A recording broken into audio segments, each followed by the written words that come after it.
Okay વિદ્યાર્થી મિત્રો, આજે આપણે ધોરણ 11ની અંદર યુનિટ 4ની અંદર રીડ 1 જે માઇન્ડ, બોડી અને મેડિસિન એમના વિશેની આજે આપણે ચર્ચા કરવાની છે. આગળ આપણે આજ રીડના 2 પાર્ટ છે એ આપણે પૂર્ણ કરે. આજે ત્રીજા પાર્ટની અંદર માઇન્ડ, બોડી અને મેડિસિનની અંદર લેવલ ઓફ આયુર્વેદિક હીલિંગ એટલે કે આયુર્વેદથી રોગ મુક્તિના જે તબક્કાઓ છે, જે 4 તબક્કા આપેલા છે એમના વિશેની આજે આપણે ચર્ચા કરવાની છે વિદ્યાર્થી મિત્રો. ઓકે, અહીં લખેલું છે લેવલ ઓફ આયુર્વેદિક હીલિંગ એટલે કે આયુર્વેદથી રોગ મુક્તિના તબક્કાઓ, કઈ રીતના આયુર્વેદથી રોગ છે એ આપણે મુક્ત કરી શકીએ છીએ એમના માટેના જે સ્ટેપ વાઇઝ જે તબક્કાઓ આપેલા છે એ 4 તબક્કા છે એમના વિશેની આજે આપણે ચર્ચા કરવાની છે. Ayurveda recognize for primary level of healing એટલે કે આયુર્વેદ છે એક રોગ મુક્તિના 4 જે પ્રાથમિક, જેને કહી શકાય પ્રાઇમરી એટલે પ્રાથમિક તબક્કા છે એ સમજાવે છે. એમની અંદર પહેલો છે ડિસીઝ ટ્રીટમેન્ટ, બીજો છે ડિસીઝ પ્રિવેન્શન, લાઈફ ઇન્હેન્સમેન્ટ અને અવેરનેસ ડેવલપમેન્ટ. એમની અંદર પહેલું આપેલું છે કે ડિસીઝ ટ્રીટમેન્ટ, એનું મતલબ થાય છે રોગની સારવાર. પહેલી બાબત આવે છે રોગની સારવાર. બીજું છે ડિસીઝ પ્રિવેન્શન, બરાબર, એટલે કે રોગને અટકાવવું, બરાબર, અટકાવવો, થતો રોકવો, પ્રિવેન્ટ એટલે રોકવું, બરાબર, તે એના વિશેનું છે. પછી લાઈફ ઇન્હેન્સમેન્ટ એટલે કે જીવન વૃદ્ધિ, એનો મતલબ શું થાય? જીવન વૃદ્ધિ, કે જે આપણું આયુષ્ય છે એને લંબાવવું તે. અને છેલ્લું છે અવેરનેસ ડેવલપમેન્ટ એટલે કે જાગૃતતાનો વિકાસ. ઓકે વિદ્યાર્થી મિત્રો, આ જે છે એ આયુર્વેદથી રોગમુક્તિના જે તબક્કાઓ છે એ આ 4 તબક્કાઓ છે. સૌપ્રથમ આપણે ડિસીઝ ટ્રીટમેન્ટ છે એમના વિશેની આપણે ચર્ચા કરવા જઈ રહ્યા છીએ. શું કીધું છે? For most of us medical treatment begin when we fall ill. જો શું કીધું છે? For most of us medical treatment begin when we fall ill. મોટે ભાગે આપણે સૌ જાણીએ છીએ જ્યારે માંદા પડીએ છીએ, બરાબર, ત્યારે જ વૈદિક આપણે સારવાર છે, બરાબર, બિગન વેન વી ફોલ ઇલ, બરાબર, કે વૈદિક સારવાર શરૂ થતી હોય છે. આપણે માંદા પડીએ પછી જ આપણે સારવાર લેતા હોઈએ છીએ, એટલે કે સારવાર શરૂ થતી હોય છે. It is a form of disease treatment as a response to consider that has already અકર્ડ. શું કીધું છે આમની અંદર? કે it is a form of disease treatment, આપણે એક રોગ થઈ ચૂક્યો છે તેની સારવારના સ્વરૂપમાં, બરાબર, રિસ્પોન્સ સ્વરૂપમાં તે વૈદિક સારવાર શરૂ થતી હોય છે, બરાબર.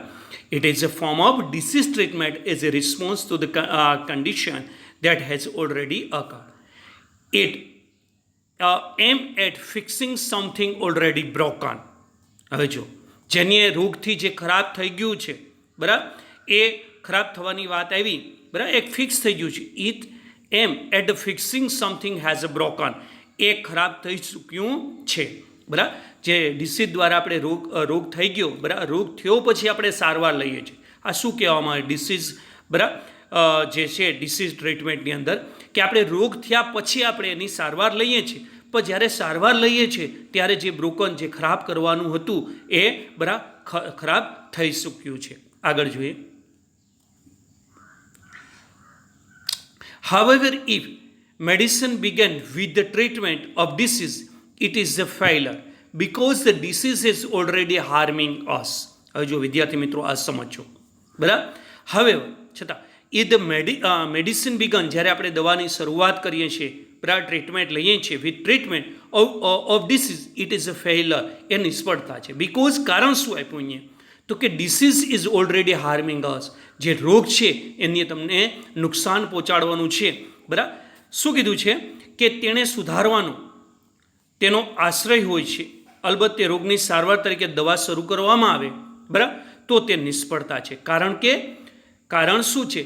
તો કે રોગ આપણને નુકસાન પહોંચાડી રહ્યો છે, બરાબર. Failure because the disease is already harming us. આગળ એટલે કહેવાનો ઇન્ટેન્શન શું છે આમની અંદર, રોગની સારવારની અંદર, કે ભાઈ રોગ થયા પછી જે આપણે સારવાર લઈએ છીએ એ પ્રથમ સ્ટેજની અંદર હોય કે થર્ડ સ્ટેજની અંદર હોય, બરાબર, પરંતુ એ જે નુકસાન છે એ નુકસાન તો એને કરી ચૂકેલું છે, બરાબર, નુકસાન પહોંચાડી રહીએ છીએ. આગળ જોઈએ વિદ્યાર્થી મિત્રો. At this late state we are left with no option but using drugs and surgery which may have many side effects in long run. હવે જો વિદ્યાર્થી મિત્રો, આપણે શું કરીએ છીએ ડિસીઝ સામે રક્ષણ મેળવવા માટે, રોગ, બરાબર, એની અંદર આપણે ડ્રગ્સ લઈએ છીએ, એટલે કે દવા લઈએ છીએ અને સર્જરી કરાવીએ છીએ, બરાબર, પણ એની સાઈડ ઇફેક્ટ ઘણી બધી હોય છે અને બરાબર એ આપણે જાણતા નથી.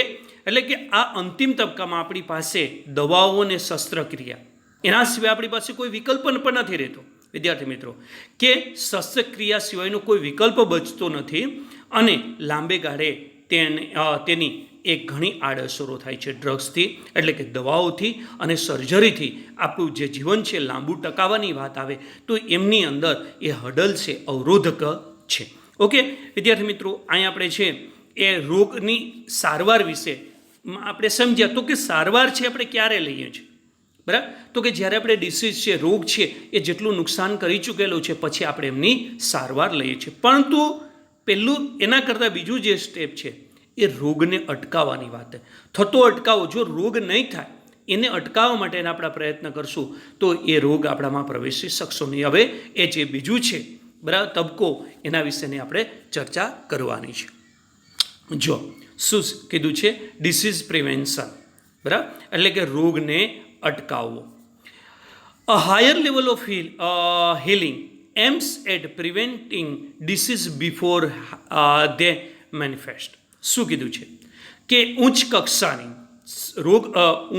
કક્ષાની રોગ મુક્તિ, રોગ દેખાડે, બરાબર, જેને એમ્સ દેખાડે એ પહેલાં જ તેને રોકવાનો ધ્યેય ધરાવે છે. આ જે તબક્કો છે, બરાબર, એ શું છે કે રોગ દેખાય, બરાબર, દેખાડે એ પહેલાં જ તેને રોકવાનો ધ્યેય ધરાવે છે. પ્રિવેન્ટિંગ ડિસીઝ બિફોર દે મેનિફેસ્ટ જો એમનું એમ છે. હવે જોઈએ આગળ. To reach this stage we ought to consider that fact of our lifestyle, environment, work and psychological condition. હવે જો, બરાબર, આ બધા આપણા જે પરિબળો છે કે આપણા રોગની અંદર પ્રવેશ. જો આ તબકે પહોંચવા આપણી પાસે જીવનશૈલી, જો પહેલી બાબત તો છે કોઈ પણ રોગ છે આપણા જીવન દિનચર્યા ઉપરથી પણ થાય છે. આપણી જીવનશૈલી કઈ પ્રકારની છે, બરાબર, એટલે આ તબકે પહોંચવા આપણી પાસે જીવનશૈલી, બરાબર છે, કીધું ને, ફેક્ટ, લાઈફસ્ટાઈલ, બરાબર, પર્યાવરણ, એન્વાયરમેન્ટ એટલે કાર્યશૈલી, વર્ક જેને કહી શકાય, એન્વાયરમેન્ટ, બરાબર, પછી વર્ક એન્ડ અને માનસિક સ્થિતિ ધ્યાનમાં લેવી જોઈએ, બરાબર. ટુ રીચ પહોંચવા માટે, આ સ્ટેજે પહોંચવા માટે આપણી બાબત આવે તો એ આપણી જીવનશૈલી, પર્યાવરણની વાત આવે, કાર્યશૈલી આવે અને માનસિક સ્થિતિ છે એ ધ્યાન લેવી જોઈએ. આગળ જોઈએ. We must eliminate the wrong factor in our daily lives that make us helpless to disease.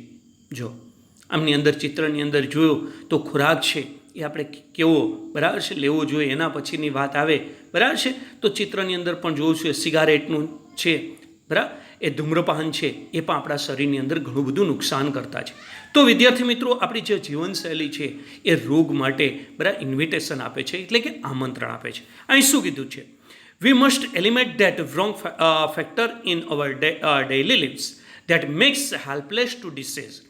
રોગ સામે આપણે લાચાર કરી મૂકે, બરાબર, તેવા આપણા દૈનિક જીવનમાં પરિબળો આપણે જાગોરો આપવો જોઈએ. આવા જે છે, બરાબર છે, ભાઈ સિગારેટનું સેવન ન કરવું જોઈએ, જંક ફૂડ છે એ આપણે ન લેવું જોઈએ, બરાબર, જે પૌષ્ટિક આહાર છે એ આપણે લેવો જોઈએ. આ બધી બાબતો છે એ આપણે અનુસરશું આપણી જીવનશૈલીની અંદર તો કોઈ રોગ છે એ તમારા દ્વારને ખખડાવશે નહીં. આગળ જોઈએ.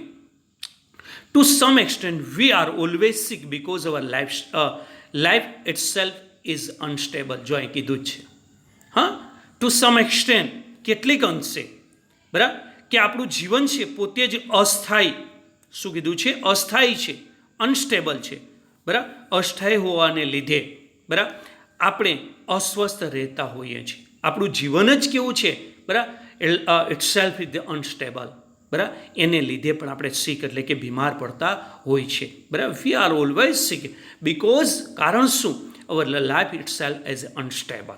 આગળ જોઈએ. There are always some disease attacking us, particularly in change of season or in the aging process. જો આ બરાબર છે બાબત બરાબર કે ભાઈ આપણું છે એટેક થતો હોય, સિઝન બદલતી હોય ત્યારે વાતાવરણની અંદર ફેરફાર થતો હોય છે, તો તમારું છે અનુકૂલન, જેને આપણે ઇંગ્લિશની અંદર એક્લેમેટાઇઝ કહીએ છીએ, તો એ શરીર અનુકૂલન સાધવા માટે બરાબર છે થોડુંક બની શકે ભાઈ શરદી જેવું થાય બરાબર, પછી કોઈ ઉંમરલાયક વ્યક્તિ હોય છે એ થાય, પરંતુ વધારે જો ડિસીઝ છે એ થતા હોય તો એ આપણી લાઈફસ્ટાઈલ ઉપર પણ આધાર રાખે. અહીં જો there are always some disease attacking us, particularly in change of season or in the aging process. એટલે કે વિશેષતા બરાબર ઉંમર વધવાની પ્રક્રિયાની સાથે અને ઋતુઓમાં જે ફેરફાર થાય છે, ફેરફાર આવવાને કારણે કેટલાક રોગ સતત એ આપણા ઉપર હુમલો કરતા હોય છે. એ કુદરતી છે અને એ બની શકે, પરંતુ મેન મેં તમને કીધું એમ મેન બાબત જે આવે છે કે એ શું છે, તો કે જે આપણી લાઈફસ્ટાઈલ છે એ ઘણું બધું આપણે પરિવર્તન કરવું જોઈએ. Health is A matter of continue adjustment like A navigating a ship upon A C. Hour health is an ongoing concern.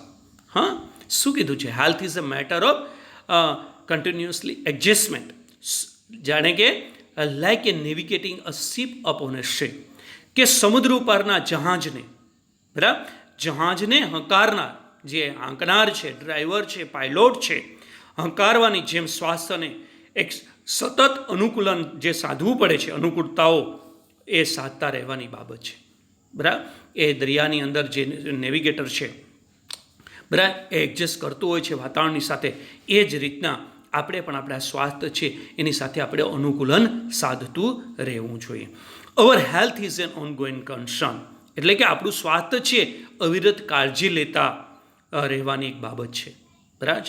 આપણા જીવનની અંદર એક આપણું સ્વાસ્થ્ય એક છે કે અવિરત એમની આપણે બરાબર છે કાળજી લેવી જોઈએ. આપણી પાસે કોઈ ઇન્સ્ટ્રુમેન્ટ હોય, સાધન હોય બરાબર છે, ખેતીના ઓજારો હોય છે, એની આપણે કાળજી લઈએ છીએ. શું કામે? તો કે ફરી વખત આપણે ઉપયોગમાં એમને લેવાના હોય છે. તો એમ જ આ બાબત પણ છે, એ શ્વાસની અંદર પણ આપણે સતત કાળજી રાખવી જોઈએ.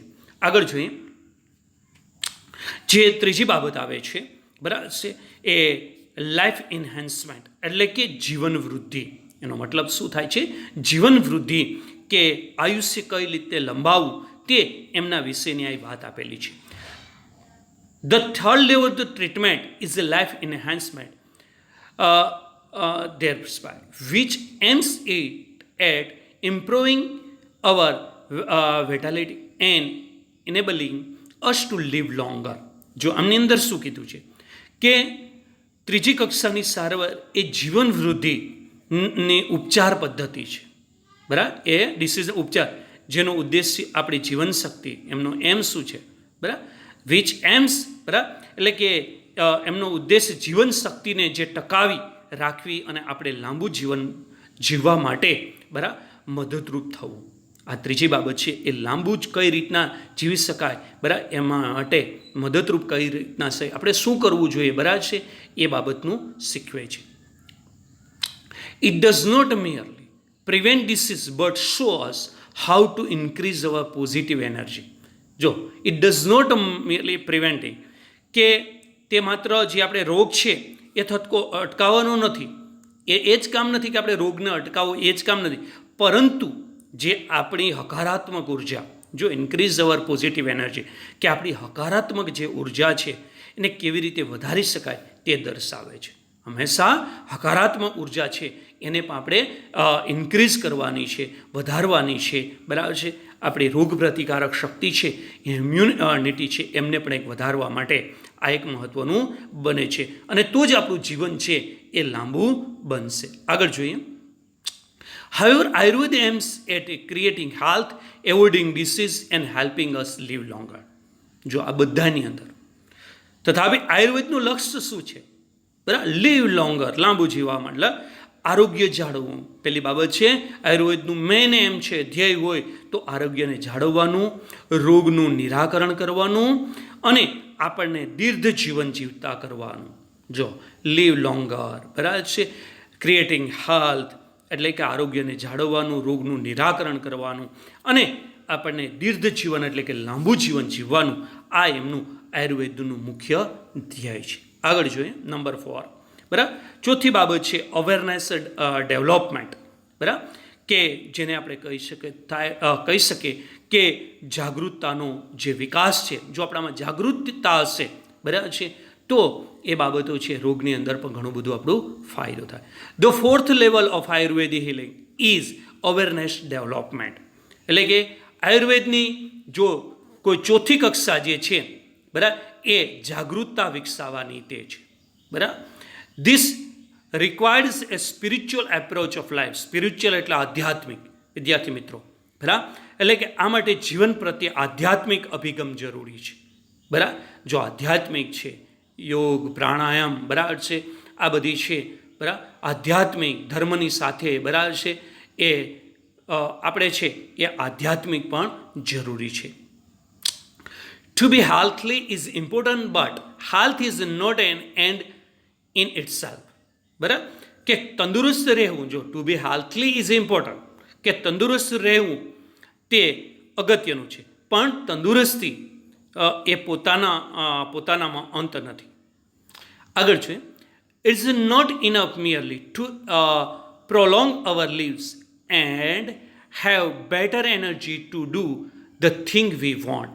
આનો મતલબ થાય છે કે માત્ર જે છે આપણા જીવનને જે લંબાવતા રહેવું અને આપણે જોઈએ છે તે વસ્તુઓ એટલે કે કોઈ પણ બાબતો હોય છે એ બાબતો માટે બહેતર શક્તિ મેળવતા રહેવું એટલું જ પૂરતું નથી. આપણું જીવન છે એટલે કે આપણે કોઈ બાબતો છે કે વસ્તુઓ છે એમના માટે આપણે શક્તિ જ મેળવતા રહેવું એટલું જ પૂરતું નથી. આપણું જીવન છે એ બીજું પણ છે, એટલે આધ્યાત્મિક બાબતો તરફ પણ આપણે વળવું જોઈએ.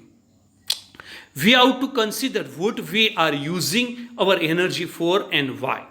જો આપણે આપણી શક્તિ છે, we have to consider એટલે ગણવું, બરાબર, કે આપણે આપણી શક્તિને શાના માટે વાપરીએ છીએ.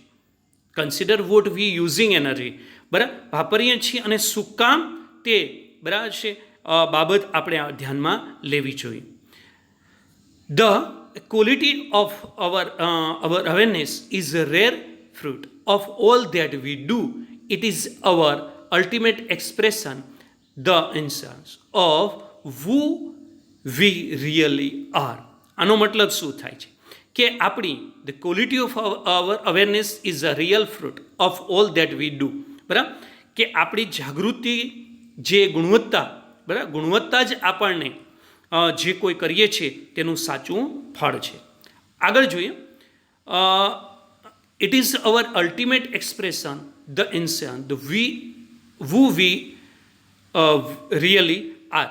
તે જ આપણી અંતિમ અભિવ્યક્તિ છે અને આપણે ખરેખર જે છીએ, બરાબર, તેનો સાર છે.